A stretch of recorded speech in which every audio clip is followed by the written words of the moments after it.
gimana caranya memanfaatkan artificial intelligence untuk mengadres masalah sustainability. Nah, di sini kita bisa melihat ya, bahwasannya ada faktor-faktor ya yang signifikan sebagai confounders menentukan CO2 emissions. Dia berhubungan langsung dan juga tidak langsung.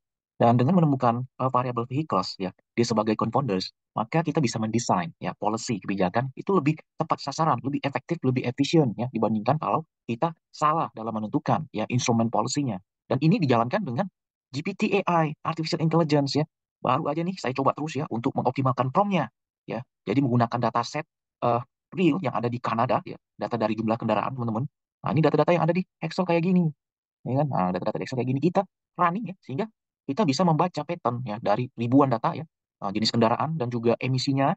Nah, sehingga kita tahu tuh mengintervensinya itu dari mananya. Apakah engine size-nya atau fuel consumption dari jenis-jenis tertentunya, heavy atau light, atau dari jumlah silindersnya, atau bukan itu. Ya kan, kita lihat dari vehicle class. Dan nanti kita akan launching ya di 2024. Kita akan refleksikan dengan desain policy yang sedang dijalankan juga ya di Kanada. Ya, ternyata dari sini dikonfirmasi ya. Mereka juga membuat policy itu berdasarkan vehicle type, vehicle class ya. Sehingga terkonfirmasi hasil dari causal AI ya, causal AI, causal artificial intelligence ya. Sehingga mengadresnya dari jenis kendaraan. Nggak, ini nggak salah ya kan. Dan ini kita sudah susun modulnya cukup banyak ya, tapi kita sudah buat secara sistematis ya, sehingga ini bisa di speed up untuk 7 modul ya. Kita sudah bagi dari SDG 1 sampai SDG 17 ya. Dan ini teman-teman lengkap ya. Misalnya kita mau doing misalnya carbon calculator di UK Energy. Nah, ini buat ngasih gambaran. Ngasih gambaran ya. Semuanya hanya login nanti ke URL masterclass kita dengan username password ya bagi yang sudah mendaftar partisipasi masterclass, dan bisa simulasikan ya, simulasikan kalau misalnya level demand ya dari target emisi dikurangi dengan level 3, terus heavy equipment itu proporsinya juga kita adjust ya, kemudian dari sisi awareness dan behavior dari society efisiensi dan sebagainya. Nah, ini kita cek ya, misalnya ini hanya dari aspek transport sama buildings, terus go to resultnya. Nah, ternyata masih ya kan tinggi 343 megaton CO2 equivalent per tahun.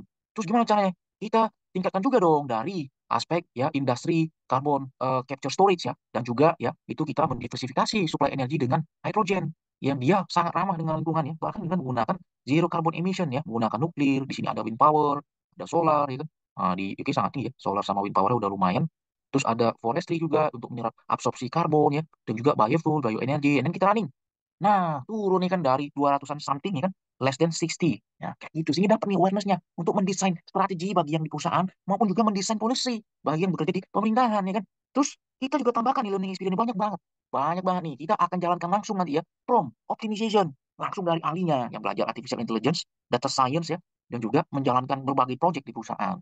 Dan di sini kita bisa dapatkan ya dengan model lain, bukan nggak hanya causal AI, tapi di sini ada ya causal loop diagram yang biasa banyak digunakan orang-orang ya sistem dynamics ya. Kita bisa memapping ya lebih detail kalau kita combine ya tadi data kendaraan dengan data publik. Nah, di sini data publiknya apa? Environmental awareness ya. Kemudian apalagi misalnya di sini ada data-data ya dari public demand for power. Nah, kita lihat nih, di sini ada reinforcing loop. Reinforcing loop itu artinya dia strengthening, memperkuat ya, memperkuat. Sehingga dia akan ya kan meningkatkan emisi. Ya, make sense ya kan, make sense.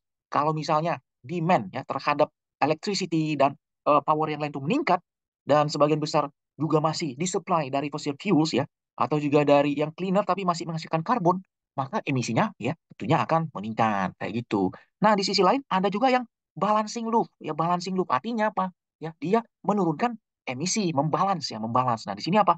Fuel efficiency policies. Nah, ini penting kali teman-teman, penting banget. Ya, jadi harus ada instrumen polisinya. Nggak bisa lah, ya kan? Mau dia pemimpin negara hanya pidato-pidato, nggak ada instrumen polisi yang efektif dan benar-benar berjalan, ya itu nggak bakal bisa mencapai emisi karbon ya kan, net zero carbon emission. Nah,